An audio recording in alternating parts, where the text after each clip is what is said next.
যে একটা কারণে ইলন মাস্ক পৃথিবীর সবচেয়ে ধনী ব্যক্তি, বিরাট কোহলি ক্রিকেটের কিংবদন্তি, শাহরুখ খান বলিউডের বাদশাহ এবং ডি গুকেশ সবচেয়ে কম বয়সে বিশ্ব দাবা চ্যাম্পিয়ন হতে পেরেছেন, সেটা হলো তাদের মাইন্ডসেট। পৃথিবীর যে কোনো ক্ষেত্রে সফল মানুষের সাফল্যের ভিত গড়ে ওঠে তার মাইন্ডসেট বা মানসিকতার উপরেই। মাগজি বোগস উচ্চতা মাত্র 5 ফুট 3 ইঞ্চি, তবুও এনবিএ খেলেছেন। পিট গ্রে একটা হাত দিয়ে মেজর লিগ খেলেছেন। গ্লেন কানিংহাম যার পা আগুনে পুড়ে গেছিল, সেই তিনিই একসময় বিশ্ববিখ্যাত দৌড়বিদ হয়ে ওঠেন। উইলমা রুডলফ শৈশবে পোলিওতে আক্রান্ত হয়ে হাঁটতে পর্যন্ত পারতেন না, ডাক্তাররা বলেছিলেন তিনি আর কোনোদিন হাঁটতে পারবেন না। কিন্তু এই উইলমা রুডলফই পরবর্তীকালে অলিম্পিকে 3টি গোল্ড মেডেল জেতেন এবং হয়ে ওঠেন the fastest women in the world. Bethany Hamilton মাত্র 13 বছর বয়সে এক ভয়ঙ্কর শার্কের আক্রমণে বাঁ হাতটি হারান, কিন্তু সেই মর্মান্তিক ঘটনাও থামাতে পারেনি তাকে। এক হাতেই তিনি হয়ে উঠেছেন বিশ্বখ্যাত সার্ফিং চ্যাম্পিয়ন। এটাই হলো মাইন্ডসেটের ক্ষমতা। আপনার বাস্তবতা নয়, আপনার মাইন্ডসেটই ঠিক করে আপনি কতদূর যাবেন। আপনার সফলতা, আপনার ব্যর্থতা সবকিছু নির্ভর করে আপনার মাইন্ডসেটের উপর।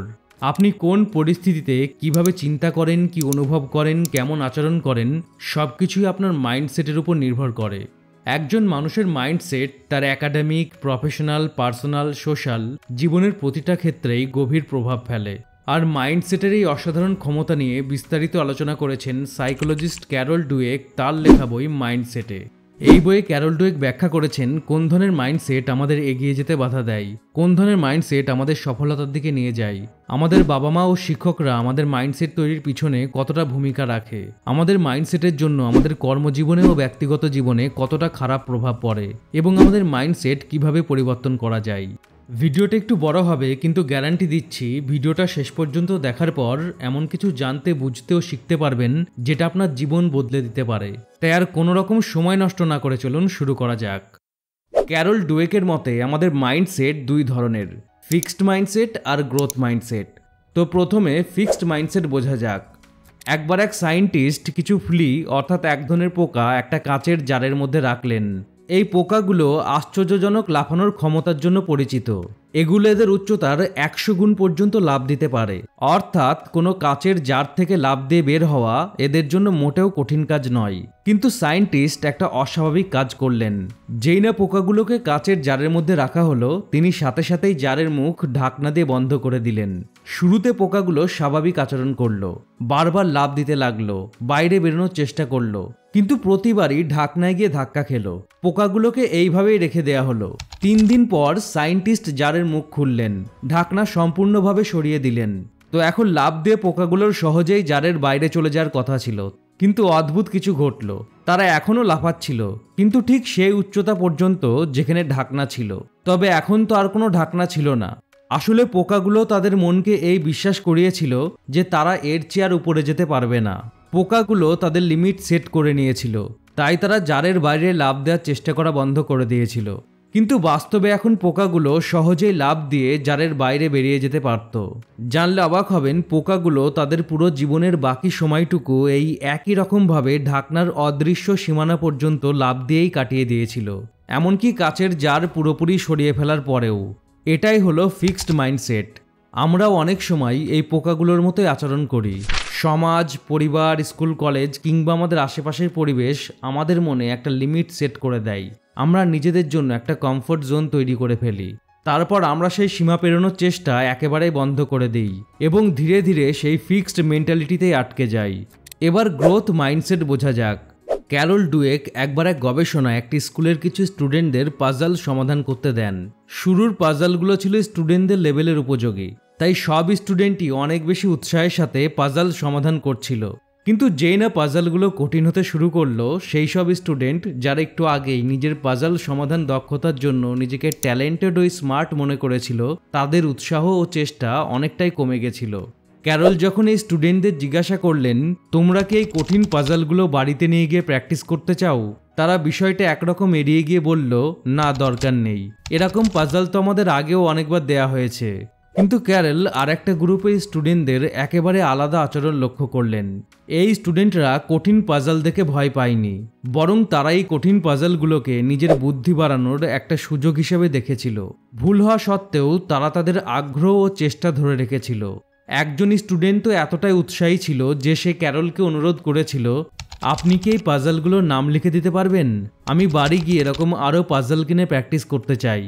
এই স্টুডেন্টের মাইন্ডসেটই হলো গ্রোথ মাইন্ডসেট। ফিক্সড মাইন্ডসেট আর গ্রোথ মাইন্ডসেটের মধ্যে অনেক পার্থক্য আছে, আর এই পার্থক্যই ঠিক করে দেয় কে সফল হবে আর কে ব্যর্থ হবে, কে এগিয়ে যাবে আর কে একই জায়গায় আটকে থাকবে। তাই এবার চলুন ফিক্সড মাইন্ডসেট আর গ্রোথ মাইন্ডসেটের মূল পার্থক্যগুলো জেনে নিই। পার্থক্যগুলো জানার পর আপনি বুঝতে পারবেন আপনার মধ্যে ফিক্সড মাইন্ডসেট আছে কিনা। প্রথম পার্থক্যটা হলো, যেসব মানুষের মধ্যে ফিক্সড মাইন্ডসেট থাকে তারা মনে করে জীবনে তারা কত বড় কিছু অর্জন করতে পারবে বা কত দূর যেতে পারবে সেটা আগে থেকে ঠিক হয়ে আছে। যেমন তারা ভাবে একজন সাধারণ গ্রামের স্কুলে পড়া ছাত্র বড়জোর একটা ভালো চাকরি পেতে পারে, কিন্তু দেশের টপ সায়েন্টিস্ট বা রাষ্ট্রপতি সেটা কখনোই সম্ভব না। আপনি ফিক্সড মাইন্ডসেটের মানুষকে এই কথাগুলো বলতে শুনবেন, আমি জীবনে এমন দামি জিনিস কখনো কিনতেই পারবো না, সব স্বপ্ন তো আর আমাদের জন্য নয়, তাই নিজের সীমার মধ্যে থেকেই স্বপ্ন দেখা উচিত। এত বড় বাড়ি, এত দামি গাড়ি, এসব তো আমি স্বপ্নেও কল্পনা করতে পারি না, ওটা শুধু বড়লোকদের জন্য, আমাদের ভাগ্যে সব নেই, আমার দ্বারা এসব হবে না, আমি এমন কিছু করার জন্য জন্মাইনি। অন্যদিকে গ্রোথ মাইন্ডসেটের মানুষরা বিশ্বাস করে কারোর ভিতরে কতটা সামর্থ্য লুকানো আছে সেটা আগে থেকে নির্ধারণ করা যায় না। তাই তারা বিশ্বাস করে জীবনে পরিস্থিতি যত খারাপই হোক না কেন, চেষ্টার পরিশ্রম করলে সেই পরিস্থিতি বদলানো সম্ভব। শুধু বদলানোই নয়, সেখান থেকে অনেক দূর এগিয়ে যাওয়া যায়। নেক্সট, দ্বিতীয় পার্থক্যটা হলো, ফিক্সড মাইন্ডসেটের মানুষরা ভাবে তাদের ট্যালেন্ট, স্কিল, ক্রিয়েটিভিটি সব কিছুই জন্ম থেকেই নির্ধারিত। তারা বিশ্বাস করে কিছু মানুষ জন্ম থেকেই এমন এক বিশেষ ট্যালেন্ট নিয়ে আসে যেটা সাধারণ মানুষের পক্ষে অর্জন করা সম্ভব নয়। সোজা ভাষায় বললে তাদের মাথায় একটা বিষয়ই ঘোরে, কোনো কাজ হয় তুমি পারো, না হয় একেবারেই পারো না, এর বাইরে কিছু নেই। যেমন ধরুন একজন দেখলো যে আজকের দিনে কন্টেন্ট ক্রিয়েটর হওয়া খুব লাভজনক, এই পেশা থেকে একাধিক ইনকাম সোর্স তৈরি করা যায়, একটা স্ট্রং পার্সোনাল ব্র্যান্ড গড়ে তোলা যায়, লাখ লাখ টাকা আয় করা যায় বাড়িতে বসেই কন্টেন্ট বানিয়ে। এইসব দেখে সে মোটিভেটেড হয়ে ভিডিও বানানো শুরু করলো, কিন্তু শুরু করতে না করতেই সমস্যা দেখা দিল। ক্যামেরার সামনে দাঁড়াতে তার নার্ভাস লাগছে, বারবার সে কনফিউজড হয়ে পড়ছে, সঠিক প্ল্যানিংয়ের অভাবে ও নানান কারণে সে ভিডিও তৈরি করতে পারছে না, আর ভিডিও তৈরি হলেও কোয়ালিটি খুবই বাজে হচ্ছে। এই সিচুয়েশনে তার মনে হচ্ছে কন্টেন্ট ক্রিয়েশন আমার জন্য নয়, আমি এটা করতে পারবো না। কন্টেন্ট ক্রিয়েটররা খুব ট্যালেন্টেড ও স্কিল্ড হয়, তাদের হাতে অনেক সময় আছে, আমার এত সময় নেই এসব করার। এইসব চিন্তাই হলো ফিক্সড মাইন্ডসেটের প্রাইম এক্সাম্পল। কিন্তু এরকম চিন্তাভাবনা ভুল, কারণ বাস্তব ছবিটা অন্যরকম। পৃথিবীর সবচেয়ে সফল ইউটিউবার মিস্টার বিস্ট এবং এরকম আরও অনেক সফল ক্রিয়েটররাও শুরুতে এরকম একই সমস্যার সম্মুখীন হয়েছে, তবুও তারা এগিয়ে যেতে পেরেছে, কারণ তাদের মধ্যে ফিক্সড মাইন্ডসেট ছিল না, তাদের মধ্যে ছিল গ্রোথ মাইন্ডসেট। তারা জানতো যদি তারা ধৈর্য ধরে নিয়মিত চেষ্টা চালিয়ে যায় তাহলে তারা একদিন সফল হবে, আর তাদের এই গ্রোথ মাইন্ডসেটের কারণেই তারা ব্যর্থদের চেয়ে অনেক দূর এগিয়ে গেছে। নেক্সট, 3 নম্বর পার্থক্যটা হলো, যাদের মধ্যে ফিক্সড মাইন্ডসেট থাকে তারা সব সময় শুধু রেজাল্টের অপেক্ষায় থাকে, তারা খুব তাড়াতাড়ি সফলতা চায়। তাদের দৃষ্টিতে সফলতা মানে আমি যোগ্য, আর ব্যর্থতা মানে আমি অযোগ্য। তারা মনে করে মানুষের ট্যালেন্ট, ক্ষমতা বা গুণ আগে থেকেই নির্ধারিত এবং এটা কখনোই পরিবর্তন করা যায় না। তাই সময়ের সাথে ধীরে ধীরে নিজেকে, নিজের ট্যালেন্টকে বা নিজের ক্ষমতাকে উন্নত করা, এসব তারা বোঝে না। যেমন ধরুন একজন জিমে যাওয়া শুরু করলো, 1 সপ্তাহ হলো সে রোজ সময় মতো জিমে যাচ্ছে, ডায়েট মেনে চলছে, কিন্তু নিজেকে আয়নায় দেখে সে হতাশ, ওজন খুব একটা কমেনি, মাসলের কোনো নামগন্ধ নেই। তখন সে ভেবে নিল এই জিম, বডি বিল্ডিং এসব আমার জন্য না। অন্যদিকে দেখা গেল একজন হয়তো 1 মাস জিমে গিয়েই ভালো রেজাল্ট পেল, তখন সে ভাবলো আমি গ্রেট, আমার শরীরের মেটাবলিজমই অন্যরকম। সে নিজেকে নিয়ে অনেক বেশি গর্ব করতে শুরু করলো। কিন্তু এই 2 চিন্তাভাবনাই ভুল, কারণ যাদের মধ্যে গ্রোথ মাইন্ডসেট থাকবে তারা ভাববে বডি বিল্ডিংয়ের মতো জিনিসে সময় লাগে, আমি যদি ধৈর্য ধরে নিয়ম মেনে জিম চালিয়ে যাই আমি ধীরে ধীরে নিজের বেস্ট ভার্সন হয়ে উঠব। নেক্সট, 4 নম্বর পার্থক্যটা হলো, যাদের ফিক্সড মাইন্ডসেট থাকে তারা তাদের সব এনার্জি অন্যকে দোষারোপ করতে ব্যয় করে, কারণ তাদের মনে হয় নিজেকে উন্নত করা সম্ভব নয়, তাই নিজের আত্মসম্মান বাঁচাতে তারা দোষটা অন্যের ঘাড়ে চাপিয়ে দেয়। এই ধরনের মানুষদের বলতে শুনবেন, যদি আমার বাবার টাকা থাকতো তাহলে আমি একটা ব্যবসা করতাম। আমার ভাগ্যে এটা ছিল না, তাই কিছুই করতে পারলাম না। আমার লাইফটা খারাপ কারণ পরিস্থিতি খারাপ ছিল। সবই তো ভাগ্যের খেলা। আমার বয়স হয়ে গেছে, এখন আর নতুন করে কিছু শুরু করা যাবে না। এত বড় বড় প্ল্যান শুনতেই ভালো লাগে, বাস্তবে সম্ভব না। অন্যদিকে যাদের গ্রোথ মাইন্ডসেট থাকে তারা নিজের জীবনের দায়িত্ব নিজের কাঁধে নেয়। তারা নিজেকে উন্নত করার এবং নিজেকে যোগ্য করে তোলার দিকে মনোযোগ দেয়। তারা সেই সব জিনিসে ফোকাস করে যেটা তাদের নিয়ন্ত্রণে আছে। তারা জানে পরিস্থিতি যেমনই হোক, নিজেকে প্রতিদিন একটু একটু করে আগের থেকে বেটার করাটাই আসল কাজ। নেক্সট 5 নম্বর পার্থক্যটা হলো ফিক্সড মাইন্ডসেটের মানুষরা প্রশ্ন করতে ভয় পায়, কারণ তারা নিজেকে অন্যের সামনে বোকা দেখাতে চায় না। তারা ভাবে আমি যদি প্রশ্ন করি তাহলে লোকে ভাববে আমি কিছুই জানি না, আমি খুব বোকা, আর এটা খুবই লজ্জার বিষয়।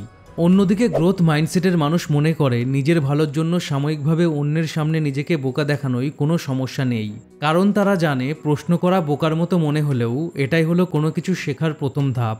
ভালো করে লক্ষ্য করবেন, স্কুল কলেজে বা টিউশন ব্যাচে শিক্ষকরা অনেকবার জিজ্ঞাসা করেন কারোর কিছু বুঝতে সমস্যা হচ্ছে কিনা। কোনো কিছুই বুঝতে না পেরেও আমরা হাত তুলতে ভয় পাই, কারণ আমাদের মনে হয় আমি যদি বলি স্যার আমি কিছুই বুঝিনি তাহলে সবাই ভাববে এটা তো খুবই সহজ, ও এটাও বোঝে না, একেবারে ফালতু একটা। আবার অনেক সময় এমন হয় যে আমরা কোনো প্রশ্নের সঠিক উত্তর জানি তবুও হাত তুলি না। ভাবি যদি ভুল হয় স্যার বকবেন আর সবাই আমাকে নিয়ে হাসাহাসি করবে। এই ভয়টাই আমাদের গ্রাস করে। এটা ফিক্সড মাইন্ডসেটের পরিচয়।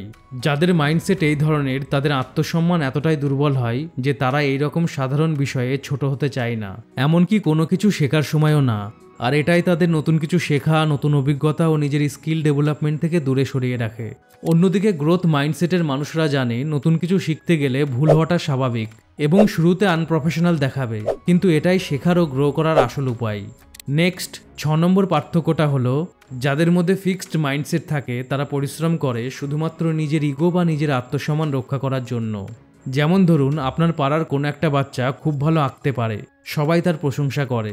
এবার এই প্রশংসাগুলো সে এমনভাবে নিচ্ছে যেন তার একটাই গুণ ছবি আঁকা, তাই সে শুধু এই গুণটার উপরেই ফোকাস করে। এমনকি কারোর সাথে কথা বললে সে শুধু আর্ট নিয়েই কথা বলে। তার মনে একটা ভয় কাজ করে, নতুন কিছু চেষ্টা করতে গিয়ে যদি না পারি কেউ আমার প্রশংসা করবে না। এই কারণে সে নতুন কিছু শেখার ও জানার চেষ্টাও করে না। এটাই হলো ফিক্সড মাইন্ডসেটের একটা সমস্যা। মানুষ তার একটা গুণেই আটকে পড়ে, যার ফলে তার মধ্যে থেকে নতুন কিছু শেখার সম্ভাবনাগুলো হারিয়ে যায়। অন্যদিকে যাদের মধ্যে গ্রোথ মাইন্ডসেট থাকে তারা নতুন কিছু জানতেও শিখতে ভয় পায় না। নেক্সট 7 নম্বর পার্থক্যটা হলো ফিক্সড মাইন্ডসেটের মানুষরা ভাবে শুধুমাত্র তাদের জীবনটাই কঠিন আর বাকি সবার জীবন অনেক ভালো। আর এই কারণেই তারা আগে থেকেই ভেবে নেয় যে তারা জীবনে কিছুই করতে পারবে না, সব কিছুতেই হেরে যাবে। আমরা যখন ছোট ছিলাম এবং ভালো কিছু করতাম তখন অনেকেই আমাদের প্রশংসা করত, কিন্তু বড় হওয়ার সাথে সাথে আমাদের জীবন কঠিন হতে থাকে, তার সাথে সবকিছুই কঠিন হতে থাকে। আর তখন আমরা ভাবতে শুরু করি আমি তো স্পেশাল নই, আমিও তো আর 5 জনের মতোই সাধারণ। আর এই মনোভাবই আমাদের আত্মবিশ্বাসকে ও কোনো কিছু করার ইচ্ছাকে ধ্বংস করে দেয়।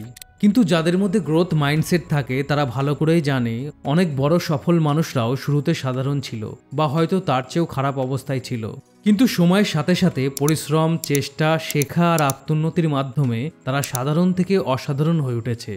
নেক্সট 8 নম্বর পার্থক্যটা হলো যাদের মধ্যে ফিক্সড মাইন্ডসেট থাকে তারা মনে করে পার্সোনালিটি বা ব্যক্তিত্বের মতো মৌলিক বিষয়গুলো কখনোই পরিবর্তন করা যায় না। অন্যদিকে যাদের মধ্যে গ্রোথ মাইন্ডসেট থাকে তারা নিজেকে কোনো একটা বিষয় দিয়ে ডিফাইন করে না। ফিক্সড মাইন্ডসেটের মানুষ ভাবে আমি তো এমনই, আমি রাতে তাড়াতাড়ি ঘুমাতে পারি না, আমি সকাল সকাল ঘুম থেকে উঠতেই পারি না, আমি কোনোভাবেই টাইম ম্যানেজ করতে পারি না, আমি বেশি মানুষের সামনে গুছিয়ে কথা বলতে পারি না। অন্যদিকে গ্রোথ মাইন্ডসেটের মানুষরা ভাবে আমি সময় মতো সবকিছু শিখে নিতে পারি, আমি চাইলে নিজের অভ্যাস, চিন্তাভাবনা, এমনকি নিজেকেও বদলাতে পারি। এই মেন্টাল ফ্লেক্সিবিলিটি আর পরিবর্তনের ইচ্ছাই একজন মানুষকে ধীরে ধীরে সফলতার দিকে নিয়ে যায়। নেক্সট 9 নম্বর পার্থক্যটা হলো ফিক্সড মাইন্ডসেটের মানুষরা নিজের চিন্তাভাবনা মতামতকেই শ্রেষ্ঠ বলে মনে করে। তাই যখন কেউ কোনো মতামত দেয়, বিশেষ করে সেই মতামত যদি তাদের নিজের মতের থেকে আলাদা হয়, তখন তারা খুব অস্বস্তিতে পড়ে যায়। আর সে অস্বস্তি থেকেই তারা তর্ক বিতর্ক, এমনকি ঝগড়া শুরু করে দেয়। অন্যদিকে গ্রোথ মাইন্ডসেটের মানুষ বিশ্বাস করে যে প্রতিটা মানুষ আলাদা দৃষ্টিভঙ্গি থেকে চিন্তা করে এবং প্রতিটা মানুষের চিন্তাভাবনা থেকে কিছু না কিছু শেখার আছে। তাই যখন কেউ আলাদা মত প্রকাশ করে তখন গ্রোথ মাইন্ডসেটের মানুষরা সেটা ভালো করে শুনে বোঝার চেষ্টা করে সে এরকম ভাবছে কেন। গ্রোথ মাইন্ডসেটের মানুষরা বিতর্কে জড়ানোর পরিবর্তে যুক্তিকে মূল্য দেয়, শেখার সুযোগ খোঁজে এবং যথাযথ প্রমাণ পেলে নিজের মত পাল্টাতেও প্রস্তুত থাকে। তো আশা করি এতক্ষণে বুঝতে পেরেছেন আপনার মধ্যে ফিক্সড মাইন্ডসেট আছে কিনা। কিন্তু একটা বিষয় মাথায় রাখতে হবে, আমাদের প্রত্যেকের জীবনের বিভিন্ন পরিস্থিতিতে ফিক্সড মাইন্ডসেট ও গ্রোথ মাইন্ডসেট ওঠানামা করে। এই দুই ধরনের মাইন্ডসেট আমাদের জীবনকে কতটা প্রভাবিত করে এবং কেন ফিক্সড মাইন্ডসেট পরিবর্তন করে নিজের মধ্যে গ্রোথ মাইন্ডসেট ডেভেলপ করা উচিত, সেটা বোঝার জন্য ক্যারল ডুয়েক বেশ কিছু রিয়েল লাইফ এক্সাম্পল দিয়েছেন। 2001 সালে এনরন নামের একসময়ের বিখ্যাত আমেরিকান কোম্পানি, যারা ট্যালেন্টেড ও উচ্চ মেধাসম্পন্ন স্টুডেন্টদের কোম্পানিতে নিয়োগ করার জন্য পরিচিত ছিল, হঠাৎই ভয়াবহ এক আর্থিক সংকটে পড়ে। সেই সময় কেউ ভাবতেও পারেনি যে এত বড় একটা কোম্পানি এইভাবে ভেঙে পড়তে পারে। অনেকে ভেবেছিল এর পিছনে নিশ্চয়ই দুর্নীতি বা ম্যানেজমেন্টের ভুল আছে। যদিও দুর্নীতি ছিল, কিন্তু এর মূলে ছিল ফিক্সড মাইন্ডসেট ভিত্তিক কোম্পানি কালচার। এনরন সবসময় এমন লোকদের নিয়োগ করত যারা শুরু থেকেই ব্রিলিয়ান্ট বলে পরিচিত, যাদের সব উত্তর যেন আগে থেকেই জানা। কারণ এনরন ভাবত সফলতা মানে জন্মগত ট্যালেন্ট। আর এই মেন্টালিটির কারণে কোম্পানির ভিতরে শেখার, প্রশ্ন করার কোনো পরিবেশই তৈরি হয়নি। সবার মধ্যে একটাই মানসিকতা গড়ে উঠেছিল, যদি তুমি ট্যালেন্টেড হও তাহলে তুমি সবই জানো। এই ট্যালেন্ট মাইন্ডসেটই এনরনের পতনের অন্যতম কারণ হয়ে দাঁড়ায়। কারণ বাস্তব জগতের সাথে টিকে থাকতে হলে কন্টিনিউয়াসলি শেখা, নতুনত্বের সাথে মানিয়ে নেওয়া এবং পরিবর্তনকে গ্রহণ করার মানসিকতা থাকা জরুরি। লিডারশিপ এক্সপার্ট ওয়ারেন বেনিস বিশ্বের সেরা লিডারদের নিয়ে একটা গবেষণা করেছিলেন। এইসব লিডারদের মধ্যে তিনি কিছু সাধারণ বিষয় লক্ষ্য করেন। তারা নিজেদের প্রমাণ করার জন্য কাজ করতেন না, তারা কেবল তাদের কাজটা ভালোবেসে করতেন, আর তাদের কাজই কোম্পানিকে সফলতার শীর্ষে নিয়ে গেছে। কিন্তু লি আয়াকোকা তেমন ছিলেন না। তিনি ছিলেন একজন ফিক্সড মাইন্ডসেটের মানুষ। লি আয়াকোকা কাজ করতেন হেনরি ফোর্ড জুনিয়রের অধীনে। লি আয়াকোকা নিজেকে হেনরি ফোর্ড জুনিয়রের উত্তরসূরি হিসেবে দেখতেন। কিন্তু একদিন হেনরি ফোর্ড জুনিয়র তাকে বরখাস্ত করে দেন। লি আয়াকোকার ফিক্সড মাইন্ডসেট এটা মেনে নিতে পারছিল না। তার ফিক্সড মাইন্ডসেট তাকে বারবার বলছিল, আমি যদি সত্যি এত যোগ্য হতাম তাহলে কেউ আমাকে এইভাবে ছাঁটাই করতে পারতো না। একদিন লি আয়াকোকার স্ত্রী তাকে বলেছিলেন, তোমাকে হেনরি ফোর্ড বরখাস্ত করলেও তুমি আগের থেকে আরো ভালো হয়ে উঠেছ, তুমি এখন আরো ধনী, বিখ্যাত এবং প্রভাবশালী। এই কথাগুলো শুনে লি আয়াকোকা সিদ্ধান্ত নেন নতুন করে শুরু করার। তাই তিনি ক্রাইসলার মোটরসে যোগ দেন, যেটা তখন আর্থিক সংকটে ছিল। লি আয়াকোকাকে ক্রাইসলার মোটরসে সিইও করা হয়। লি আয়াকোকা দ্রুত নতুন ও সঠিক লোক নিয়োগ করেন, নতুন মডেল বাজারে আনেন এবং ক্রাইসলারকে আবার সাফল্যের পথে ফিরিয়ে আনেন। নিজের প্রতি গর্বিত হয়ে লি আয়াকোকা একটা বই লেখেন, today I am A hero. কিন্তু কিছুদিন পর ক্রাইসলার আবার সমস্যায় পড়ে।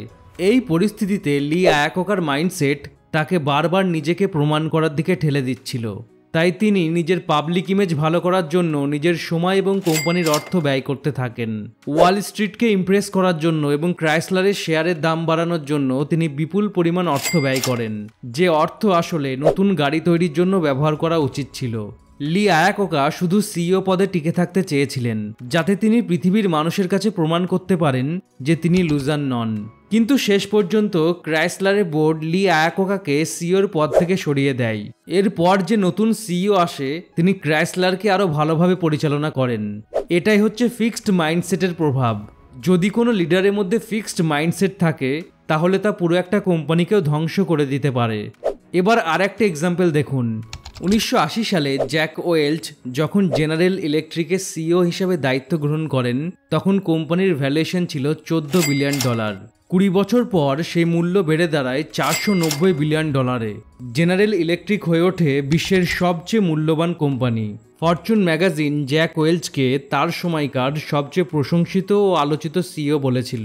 তবে ক্যারল ডুয়েকের মতে নিউ ইয়র্ক টাইমস ম্যাগাজিনে প্রকাশিত একটা কথাই ছিল জ্যাক ওয়েলচের জন্য আরও বড় প্রশংসা, যেটা লিখেছিলেন স্টিভ বেনেট। তিনি বলেছিলেন, জেনারেল ইলেকট্রিকে কাজ করার সময় জ্যাক ওয়েলচের কাছ থেকে আমি শিখেছি কর্মচারীদের সাথে কেমন আচরণ করতে হয়। জ্যাক ওয়েলচ নিজেই কর্মচারীদের কাছে যেতেন তাদের কাজকর্ম কিভাবে চলছে সেটা দেখার জন্য ও বোঝার জন্য। আর এই মনোভাবই তাকে শুধু একজন সিইও নয়, বরং একজন প্রকৃত লিডার করে তুলেছিল। জ্যাক ওয়েলচের শিডিউল ছিল খুবই স্ট্রিক্ট। সারাদিনে তার অসংখ্য কাজ থাকতো এবং তাকে অনেক ডিসিশন নিতে হতো। তবুও তিনি কখনোই লি আয়াকোকার মতো আচরণ করেননি। তিনি কখনোই কর্মচারীদের সঙ্গে কথা বলা এবং তাদের দক্ষ করে তোলার জন্য কাজ করা বন্ধ করেননি। তবে জ্যাক ওয়েলচের মধ্যেও একসময় ফিক্সড মাইন্ডসেট ছিল। 1971 সালে যখন তার নাম প্রমোশনের জন্য বিবেচিত হয়, তখন জেনারেল ইলেকট্রিকের HR ডিপার্টমেন্ট মন্তব্য করেছিল, জ্যাক ওয়েলচ একজন অহংকারী মানুষ। তিনি সমালোচনা মেনে নিতে পারেন না, নিজের প্রতিভার উপর অতিরিক্ত নির্ভর করেন এবং কঠোর পরিশ্রম করেন না, যেটা নেতিবাচক লক্ষণ। কিন্তু সৌভাগ্যবশত প্রতিবার যখন সাকসেস জ্যাক ওয়েলচের মাথায় উঠে যাওয়ার উপক্রম হতো, তিনি সেটাকে একটা ওয়েক আপ কল হিসাবে নিতেন। জ্যাক ওয়েলচ তার দীর্ঘ অভিজ্ঞতা থেকে বুঝেছিলেন, একজন লিডারের দায়িত্ব কাউকে বিচার করা নয়, বরং সঠিক পথে পরিচালনা করা। তিনি উপলব্ধি করেছিলেন, খামোখা মানুষকে কাজ থেকে ছাঁটাই করে দেওয়া সঠিক পদ্ধতি নয়, বরং তাদের ভুল সংশোধন করে তাদের উন্নতির দিকে নিয়ে যাওয়াটাই বেশি জরুরি। আর এই দৃষ্টিভঙ্গি ও কৌশলই জেনারেল ইলেকট্রিককে এমন উচ্চতায় নিয়ে গেছে যে আজও মানুষ জেনারেল ইলেকট্রিকের লিডারশিপ নিয়ে আলোচনা করে, প্রশংসা করে। এবার গল্পটা বেসবল প্লেয়ার বিলি বিনের। সবাই ভাবতো তার মধ্যে ন্যাচারাল ট্যালেন্ট আছে, তাই সবাই ধরেই নিয়েছিল যে ভবিষ্যতে বিলি বিন একজন বড় প্লেয়ার হবে। কিন্তু বাস্তবতা ছিল আলাদা। বিলি যখন বড় বড় টুর্নামেন্টে খেলতে গেল, তখন সে ভালো খেলতে পারল না। তার পারফরমেন্স খারাপ হতে লাগলো, প্রত্যাশা অনুযায়ী খেলতে পারছিল না। এই সময় তার কি উচিত ছিল? অনেক বেশি প্র্যাকটিস করে নিজের ভুলগুলো ঠিক করা। কিন্তু সে সেটা করল না। কেন? কারণ সে মনে করত, যার ন্যাচারাল ট্যালেন্ট আছে তাকে তো চেষ্টাই করতে হয় না, চেষ্টা দুর্বলদের জন্য, আমি তো ট্যালেন্টেড। এই বিশ্বাসটাই ছিল তার সবচেয়ে বড় ভুল। এটাই ছিল তার ফিক্সড মাইন্ডসেট। এই মাইন্ডসেটের জন্যই সে নিজের খেলার মান আর উন্নত করতে পারেনি। ধীরে ধীরে তার পারফরমেন্স আরও খারাপ হতে থাকে এবং একসময় তার স্পোর্টস কেরিয়ার শেষ হয়ে যায়। কিন্তু একই টিমে লেনি নামে আর একজন প্লেয়ার ছিল। সে একই টিমে থাকলেও কেউ তাকে ট্যালেন্টেড মনে করতো না। কিন্তু একটা ব্যাপার ছিল, লেনি সহজে হাল ছাড়তো না। বিলি নিজে একসময় বলেছিলেন, লেনি জানতো না ব্যর্থতা কাকে বলে, আর আমি ছিলাম তার একেবারে উল্টো। আমি ভাবতাম আদর্শ বেসবল প্লেয়ার মানে লেনি, আমি না। অনেক বছর পর বিলি যখন খেলোয়াড় থেকে কোচ হয়ে ওঠে, তখন সে তার পুরনো ভুলগুলো বুঝতে শেখে। সে বুঝতে পারে তার কেরিয়ার আটকে গিয়েছিল শুধু তার ভুল মানসিকতার কারণে। এই উপলব্ধি থেকেই সে সিদ্ধান্ত নেয় যে এই একই ভুল সে তার নিজের টিমের প্লেয়ারদের করতে দেবে না। তাই বিলি প্লেয়ারদের শেখাতে শুরু করে যে সফলতা শুধু ট্যালেন্টের উপর নির্ভর করে না, সফলতা নির্ভর করে চেষ্টা, পরিশ্রম আর শেখার মানসিকতার উপর। গ্রোথ মাইন্ডসেটই হলো আসল শক্তি। ফলাফল 2002 সালে বিলি যখন ওকল্যান্ড অ্যাথলেটিক্স দলের জেনারেল ম্যানেজার ছিলেন, তখন তার তৈরি করা টিম কোনো বড় স্টার প্লেয়ার ছাড়াই এক সিজনে 103টি ম্যাচ জিতেছিল।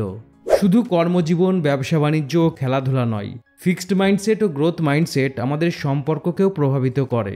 ক্যারল ডুয়েক একবার একটা পরীক্ষা করেন। তিনি 100 জনকে অনুরোধ করেন যেন তারা তাদের খারাপ সম্পর্কের অভিজ্ঞতা শেয়ার করে। সবার কথা শোনার পর দেখা যায় তাদের মধ্যে কেউ ছিল ফিক্সড মাইন্ডসেটের, আবার কেউ ছিল গ্রোথ মাইন্ডসেটের। যাদের মধ্যে ফিক্সড মাইন্ডসেট ছিল তারা তাদের খারাপ সম্পর্কের অভিজ্ঞতাকে দেখেন, আমি ব্যর্থ কিংবা আমাকে রিজেক্ট করা হয়েছে এই দৃষ্টিভঙ্গিতে। আর এই কারণে তাদের প্রধান লক্ষ্য প্রাক্তনের উপর প্রতিশোধ নেওয়া এবং নিজের মান সম্মান প্রমাণ করা। অন্যদিকে গ্রোথ মাইন্ডসেটের মানুষরা সম্পর্কের খারাপ অভিজ্ঞতাকে বোঝার চেষ্টা করেছেন। তারা কষ্ট পান ঠিকই, কিন্তু তারপরেও ক্ষমা করে দিয়েছেন এবং সামনে এগিয়ে গেছেন। তারা এটা শিখেছেন যে প্রতিটা সম্পর্ক আমাদের কিছু শিক্ষা দেয় এবং সঠিক পার্টনার খুঁজে পাওয়ার পথে আমাদের আরও ম্যাচিওর করে। একটা সম্পর্কে মূলত 3টি উপাদান থাকে, আমরা, আমাদের পার্টনার এবং সম্পর্ক নিজেই। ফিক্সড মাইন্ডসেটের মানুষরা মনে করে এই 3টি উপাদানই একেবারে নিখুঁতভাবে একে অপরের সঙ্গে মিলে যেতে হবে, তবেই সম্পর্ক ভালোভাবে চলবে। অর্থাৎ যদি কোথাও সমস্যা থাকে তবে সেই সম্পর্ক আদর্শ সম্পর্ক নয়। অন্যদিকে গ্রোথ মাইন্ডসেটের মানুষ বিশ্বাস করে নিজের মধ্যে, পার্টনারের মধ্যে, এমনকি সম্পর্কেও পরিবর্তন ও ইমপ্রুভমেন্ট সম্ভব। ফিক্সড মাইন্ডসেটের মানুষের সমস্যা হলো যখন সম্পর্কে কোনো সমস্যা দেখা দেয়, তখন তারা খুব সহজেই নিজের প্রিয় মানুষটাকে শত্রু ভাবতে শুরু করে দেয়। সম্পর্ক যদি খারাপ চলে তারা সরাসরি অপর মানুষটাকেই দোষারোপ করে। ফিক্সড মাইন্ডসেটের মানুষের জন্য কাউকে ক্ষমা করা অনেক কঠিন। কোনো কিছুতে রিজেক্টেড হলে ফিক্সড মাইন্ডসেটের মানুষরা মনে করে আমার মধ্যে নিশ্চয়ই এমন কিছু আছে যার জন্য আমাকে রিজেক্ট করা হয়েছে, আর এটাকেই সে তার নিজের পরিচয় হিসেবে দেখতে শুরু করে, যেন এই রিজেকশনটা তার জীবনে একটা কালশিটে দাগ। আবার যখন তারা মনে করে যে তাদের পার্টনার একজন ভালো মানুষ, তখন যদি কোনো কারণে তাদের সম্পর্ক ঠিকঠাক না চলে তারা এটা ভাবে নিশ্চয়ই আমারই দোষ, আমি হয়তো একজন খারাপ মানুষ। এই একই জিনিস বাবা মা ও সন্তানের সম্পর্কেও দেখা যায়। যখন কোনো বাবা মা যথেষ্ট সাপোর্টিভ, এনকারেজিং ও আন্ডারস্ট্যান্ডিং হয়, আর তখন যদি সন্তান সফলতা না পায় এবং সেই সন্তান যদি ফিক্সড মাইন্ডসেটেড হয়, তাহলে সে ভাবতে শুরু করে, যেহেতু আমার বাবা মা সব দিক থেকে আমাকে সাপোর্ট দিচ্ছে তবুও আমি ভালো করতে পারছি না, তাহলে নিশ্চয়ই আমার মধ্যেই বড় ঘাটতি আছে। আর এভাবেই সে নিজেকে বড় লুজার হিসেবে ভাবতে শুরু করে এবং নিজেকেই দোষ দিতে থাকে। তাই ফিক্সড মাইন্ডসেট কেবল সম্পর্ক নষ্ট করে না, মানুষের আত্মবিশ্বাস, আত্মসম্মান এবং মানসিক সুস্থতাও ধ্বংস করে দিতে পারে। সম্পর্কে ফিক্সড মাইন্ডসেট একটা অদৃশ্য প্রতিযোগিতা তৈরি করে। কে বেশি দেখতে সুন্দর, কে বেশি বুদ্ধিমান, কে বেশি ট্যালেন্টেড, কে বেশি স্মার্ট, এই প্রশ্নগুলোই সারাক্ষণ ঘুরতে থাকে মাথায়। আর এটাই ফিক্সড মাইন্ডসেটের সবচেয়ে বিপজ্জনক দিক। এরকম মাইন্ডসেট থাকলে আপনি আপনার প্রিয় মানুষের ভালো গুণ, সফলতা ও উন্নতি কখনোই মেনে নিতে পারবেন না। আপনার মনে হতে থাকবে সে যদি আপনার চেয়ে ভালো কিছু করে তাহলে আপনি পিছিয়ে পড়ছেন। কিন্তু সম্পর্ক কোনো প্রতিযোগিতা নয়, সম্পর্ক একটা টিম, যেখানে একে অপরকে হেল্প করা, একসাথে উন্নতি করা ও একসাথে সাকসেস সেলিব্রেট করাই হলো মূল বিষয়। তো আশা করি এতক্ষণে বুঝতে পেরেছেন ফিক্সড মাইন্ডসেট কতটা ক্ষতিকারক এবং ফিক্সড মাইন্ডসেট পরিবর্তন করে নিজের মধ্যে গ্রোথ মাইন্ডসেট তৈরি করা কতটা জরুরি। এবার প্রশ্ন হলো কিভাবে নিজের মধ্যে গ্রোথ মাইন্ডসেট তৈরি করবেন। এই প্রশ্নের উত্তর পাওয়ার আগেও আমাদের একটা গুরুত্বপূর্ণ বিষয় বুঝতে হবে। আমাদের মধ্যে ফিক্সড মাইন্ডসেট বা গ্রোথ মাইন্ডসেট তৈরি হওয়ার পিছনে আমাদের বাবা মা ও আমাদের শিক্ষকদের বিরাট বড় ভূমিকা থাকে। একজন শিশুর আচরণে বাবা মা ও শিক্ষক যে প্রশংসা বা সমালোচনা করে তার উপর ভিত্তি করেই ধীরে ধীরে তৈরি হয় শিশুর মানসিক গঠন। একজন শিশু কিভাবে বড় হবে? সে কি ব্যর্থতা দেখলেই ভেঙে পড়বে, নাকি ব্যর্থতাকে চ্যালেঞ্জ হিসাবে গ্রহণ করে এগিয়ে যাবে? তার অনেকটা নির্ভর করে বাবা মা ও শিক্ষক শিশুর আচরণে কিভাবে প্রশংসা করে বা সমালোচনা করে। কিছু বছর আগে একজন মা ক্যারল ডুয়েকের সাথে তার 10 বছরের ছেলের আচরণ নিয়ে কথা বলেন। তিনি ক্যারলকে জানান, আমার ছেলে স্কুল টেস্টে নিয়মিত 99% নম্বর পায়, তবুও তার মনে হয় তার কোনো মূল্য নেই। আমার হাজবেন্ড আমার ছেলেকে সবসময় বলে, তুমি খুবই স্মার্ট, অনেক ট্যালেন্টেড, কিন্তু আমি লক্ষ্য করেছি এই কথাগুলোই এখন আমার ছেলের জন্য সমস্যা হয়ে দাঁড়িয়েছে। সে স্কুল টেস্টে সহজেই টপ করে, কিন্তু যখনই কোনো কঠিন প্রজেক্ট বা চ্যালেঞ্জিং টাস্কের ব্যাপার চলে আসে তখন সে সেটা করতে চায় না। তার মনে হয় যদি সেই কঠিন কাজে ব্যর্থ হয় তাহলে সবাই তাকে আর স্মার্ট মনে করবে না, আর তখন তার আত্মবিশ্বাস ভেঙে যাবে। বাবা মা সবসময়ই সন্তানের ভালো চান, কিন্তু কখনো কখনো সেই ভালো চাটাই সন্তানকে অনেক বড় সমস্যায় ফেলে দেয়। ক্যারল ডুয়েক সুজান নামের একটা মেয়ের এক্সাম্পল দিয়েছেন। সুজানের বাবা মা চাইতো সুজান হার্ভার্ড বিজনেস স্কুলে পড়ুক, কিন্তু সুজানের আগ্রহ ছিল বিজ্ঞান নিয়ে গবেষণা করা। তাই বাবা মায়ের চাপে পড়ে সে নিজের ইচ্ছার বিরুদ্ধে অন্য পথে চলে যেতে বাধ্য হয়। এতে সে ডিপ্রেশনে চলে যায়, যার ফলে তার রেজাল্টও ওঠানামা করতে থাকে। কখনো পরীক্ষায় A+ পায়, আবার কখনো ফেল করে। বাবা মাদের এই ধরনের চাপ অনেক সময় সন্তানদের মধ্যে তার প্রবণতাও তৈরি করে। ছোটবেলায় ক্যারল ডুয়েক অঙ্কে খুব ভালো ছিলেন। হাই স্কুলে তিনি অঙ্কে 99 পেয়েছিলেন। তখন তার শিক্ষক মিস্টার হেলম্যান বলেছিলেন, মেয়েরা ছেলেদের তুলনায় সাধারণত অঙ্কে ততটা ভালো না। এই কথা শোনার পর থেকেই পরীক্ষায় ক্যারলের নাম্বার কমতে শুরু করে। শুধু তারই নয়, আরও কিছু মেয়ের নম্বরও কমে যেতে থাকে। এমনকি ক্যারল ডুয়েক একবার কিছু স্টুডেন্টের ওপর গবেষণা করেন। তিনি স্টুডেন্টদের দুটো দলে ভাগ করে প্রত্যেকে 10টি প্রশ্ন সমাধান করতে দেন। সবার পারফরমেন্স ভালো ছিল, তাই ক্যারল সবার প্রশংসা করেন। তিনি একটা দলকে বলেন, তোমরা দারুণ করেছো, তোমরা সত্যিই খুব ট্যালেন্টেড। আর অন্য দলকে বলেন, তোমরা দারুণ করেছো কারণ তোমরা কঠোর পরিশ্রম করেছো। পরীক্ষার আগে দুই দলের মধ্যে কোনো পার্থক্য ছিল না, কিন্তু পরীক্ষার পর তাদের আচরণে স্পষ্ট পার্থক্য দেখা গেল। যাদের ট্যালেন্টের প্রশংসা করা হয়েছিল তাদের মধ্যে ফিক্সড মাইন্ডসেট তৈরি হয়েছিল। তাই পরবর্তীতে যখন ক্যারল ডুয়েক তাদের একটা নতুন কঠিন প্রশ্ন দেন তখন তারা সেটা করতে অস্বীকার করে, কারণ তারা ভয় পাচ্ছিল যদি তারা ব্যর্থ হয় তাহলে তো তাদের দুর্বলতা প্রকাশ পেয়ে যাবে। অন্যদিকে যেসব স্টুডেন্টকে পরিশ্রমের প্রশংসা করা হয়েছিল তাদের মধ্যে গ্রোথ মাইন্ডসেট গড়ে উঠেছিল। তারা নতুন চ্যালেঞ্জ গ্রহণ করলো এবং আগ্রহের সঙ্গে কাজটা করতে চাইল। কয়েকদিন পর যখন সবাইকে আবার কিছু প্রশ্ন দেওয়া হয় তখন দেখা যায় যাদের বলা হয়েছিল তোমরা ট্যালেন্টেড, তারা খারাপ রেজাল্ট করে এবং নিজেদের নিয়ে সন্দেহে পড়ে যায়। তারা ভাবতে শুরু করে, তাহলে কি আমি আর স্মার্ট নই? কিন্তু যাদের প্রশংসা করা হয়েছিল পরিশ্রমের, তাদের প্রতিক্রিয়াটা ছিল একেবারে আলাদা। তারা কঠিন প্রশ্ন দেখে ভয় পায়নি, বরং তারা মনে করেছিল প্রশ্নগুলো কঠিন মানে আমাকে আরও বেশি পরিশ্রম করতে হবে। তারা বুঝতে পেরেছিল ভুল হওয়া মানে অযোগ্য প্রমাণিত হওয়া নয়, বরং আরও শেখার সুযোগ পাওয়া। তাই তারা এই অভিজ্ঞতাকে ব্যর্থতা হিসেবে নয়, বরং শেখার একটা সুযোগ হিসেবে দেখেছিল। তো আপনিও ছোটবেলায় আপনার বাবা মা ও শিক্ষকদের কাছে যেভাবে প্রশংসা বা সমালোচনা পেয়েছেন, সেই অনুসারে হয়তো আপনার মধ্যে অলরেডি অনেক ক্ষেত্রেই ফিক্সড মাইন্ডসেট তৈরি হয়ে আছে। এরপর আপনি যত বড় হয়েছেন, আপনার প্রফেশনাল, পার্সোনাল, সোশ্যাল বিভিন্ন ক্ষেত্রে ফিক্সড মাইন্ডসেট তৈরি হয়েছে। আর এই ফিক্সড মাইন্ডসেটের কারণেই হয়তো আপনি বারবার ব্যর্থ হচ্ছেন, জীবনে এগিয়ে যেতে পারছেন না, সবার থেকে পিছিয়ে পড়ছেন। কিন্তু সবচেয়ে গুরুত্বপূর্ণ বিষয়টা হলো ফিক্সড মাইন্ডসেট চিরস্থায়ী নয়, এটা পরিবর্তন করা সম্ভব। ক্যারল ডুয়েক ফিক্সড মাইন্ডসেট পরিবর্তন করে নিজের মধ্যে গ্রোথ মাইন্ডসেট তৈরি করার জন্য কিছু পরামর্শ দিয়েছেন এবং কিছু বিষয়ে মাইন্ডসেট পরিবর্তন করার কথা বলেছেন। তো প্রথম যে বিষয়টার দিকে নজর দিতে হবে সেটা হলো অতীতের প্রমাণ। গ্রোথ মাইন্ডসেট গড়ে তোলার সবচেয়ে শক্তিশালী কৌশল হলো নিজের অতীতের স্ট্রাগলের দিকে ফিরে তাকানো। আপনার জীবনের এমন কোনো মুহূর্তের কথা ভাবুন যখন আপনি ভেবেছিলেন আমি কখনো এটা করতে পারবো না, কিন্তু পরে আপনি ধীরে ধীরে সেটা শিখে ফেলেছিলেন। হয়তো অঙ্ক বা ইংরেজির মতো কোনো সাবজেক্ট আয়ত্ত করা, বা কোনো খেলা বা নতুন অপরিচিত মানুষের সঙ্গে মিশতে পারা, যেটা শুরুতে হয়তো আপনি অনেক সমস্যায় পড়েছিলেন, বারবার চেষ্টা করার পরও ব্যর্থ হচ্ছিলেন, কিন্তু ধীরে ধীরে সেটা শিখে ফেললেন। এমনকি একটা সময় পর এটাতে আপনার নিজেকে ট্যালেন্টেড বলেও মনে হতে লাগলো। আপনার জীবনের এই রকম 2-3টি মুহূর্ত একটা জায়গায় লিখে ফেলুন। এবার পরবর্তী সময় যখন আপনি নতুন কিছু করার বা নতুন কিছু শেখার চ্যালেঞ্জ এড়িয়ে যেতে চাইবেন, বা আপনার যখন মনে হবে আপনার মধ্যে ফিক্সড মাইন্ডসেটের লক্ষণ দেখা যাচ্ছে, তখনই এই লিস্টটা দেখুন আর নিজেকে মনে করিয়ে দিন আমি এর আগেও পেরেছি, এবারও পারবো। নেক্সট, দ্বিতীয় বিষয়টা হলো ফিক্সড মাইন্ডসেটের ট্রিগার। জীবনে এমন কিছু মুহূর্ত আসে যেগুলো আমাদের ফিক্সড মাইন্ডসেটকে সক্রিয় করে তোলে। যেমন আপনি কোনো বড় চ্যালেঞ্জের সামনে পড়লেন, কেউ আপনার সমালোচনা করলো, বা আপনি দেখলেন আপনার কোনো পরিচিত মানুষ বিরাট সফল হয়েছে। এই সময় আপনার মধ্যে হঠাৎ করে এক ধরনের হতাশা জন্ম নিতে পারে। এই মুহূর্তগুলোতে আপনার মনে হতে পারে আপনি ব্যর্থ এবং আপনি কোথাও একটা জায়গায় আটকে যাচ্ছেন। এই মুহূর্তগুলোতে আপনি হয়তো নিজেকে বলবেন আমি কখনোই পারবো না, ওর মতো হওয়া আমার পক্ষে সম্ভব নয়, আমার মধ্যে হয়তো অতটা যোগ্যতা নেই। কিন্তু এখানেই সবচেয়ে গুরুত্বপূর্ণ বিষয়টা হলো এই ধরনের মুহূর্তগুলোকে চিনে ফেলা। আত্মসচেতনতাই হলো পরিবর্তনের প্রথম ধাপ।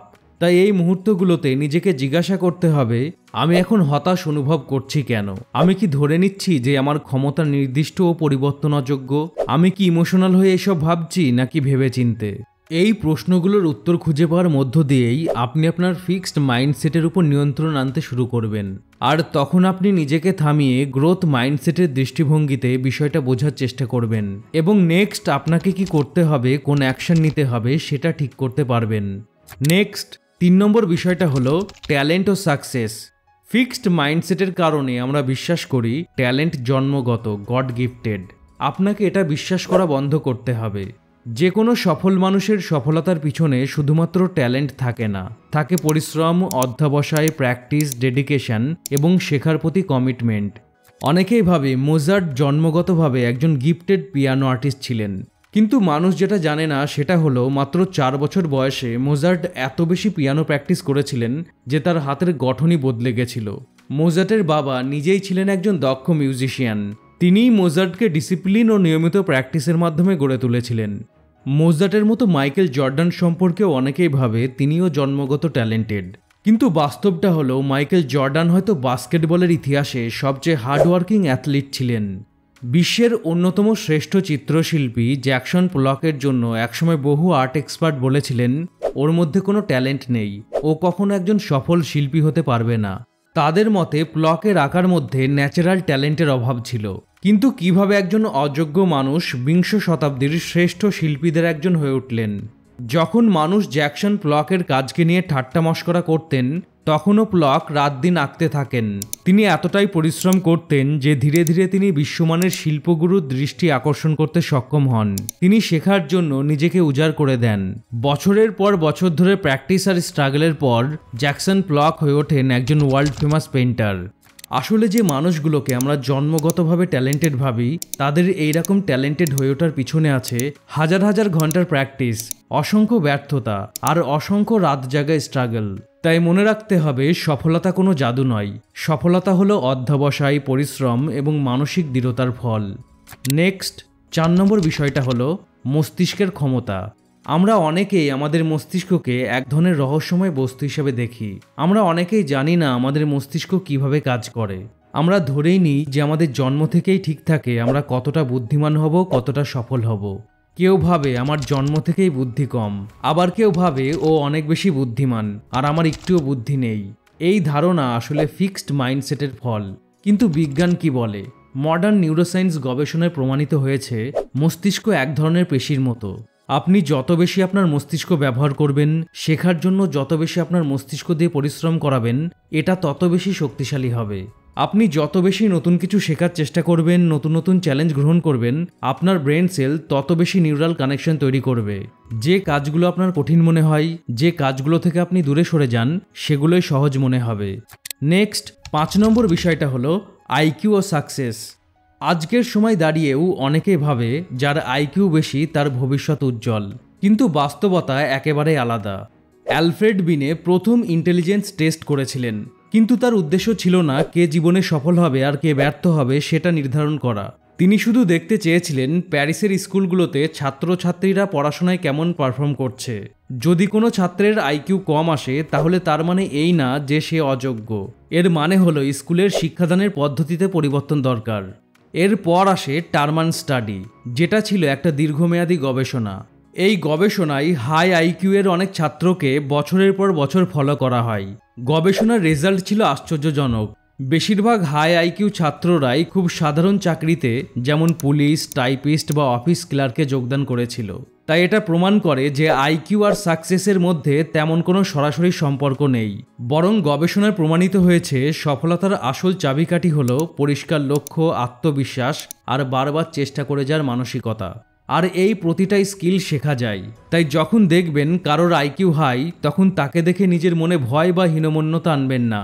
আপনি যদি আপনার লক্ষ্য ঠিক রাখতে পারেন, আত্মবিশ্বাস ধরে রাখতে পারেন এবং নিয়মিত চেষ্টা করে যেতে পারেন, তাহলে লং রানে আপনি তার থেকে অনেক দূর এগিয়ে যাবেন।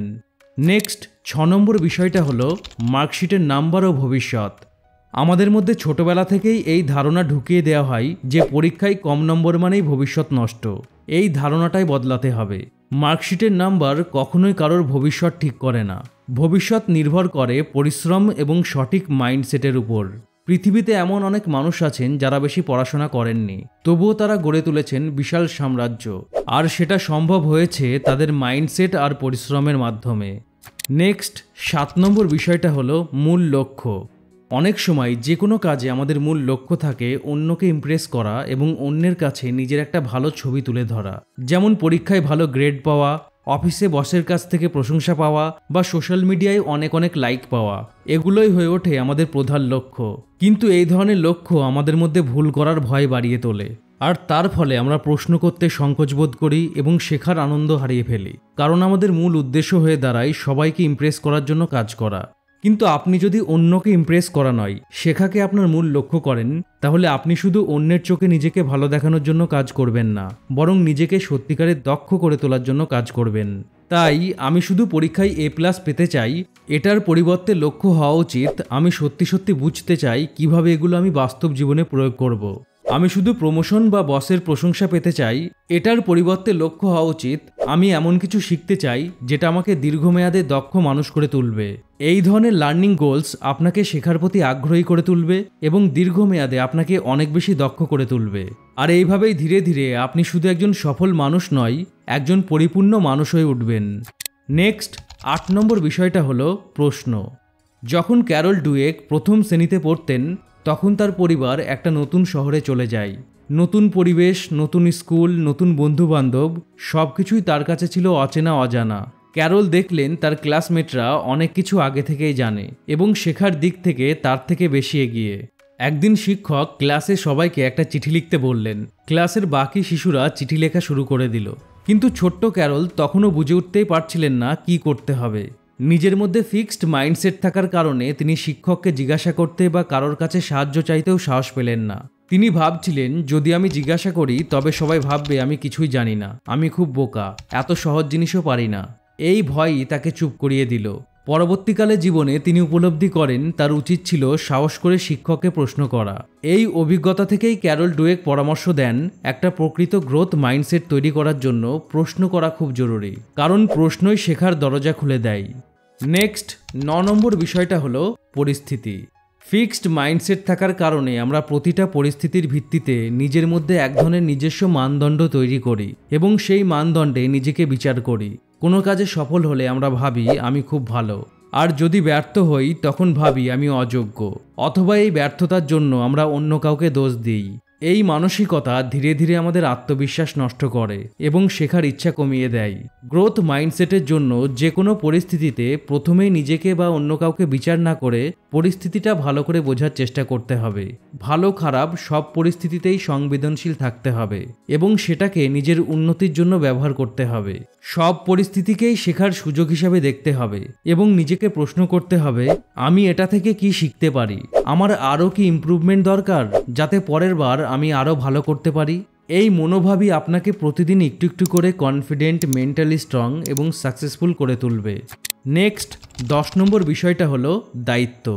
ফিক্সড মাইন্ডসেটের কারণে আপনার মনে হতে পারে আমি তো ঠিকই আছি, পরিবর্তন দরকার পৃথিবীর।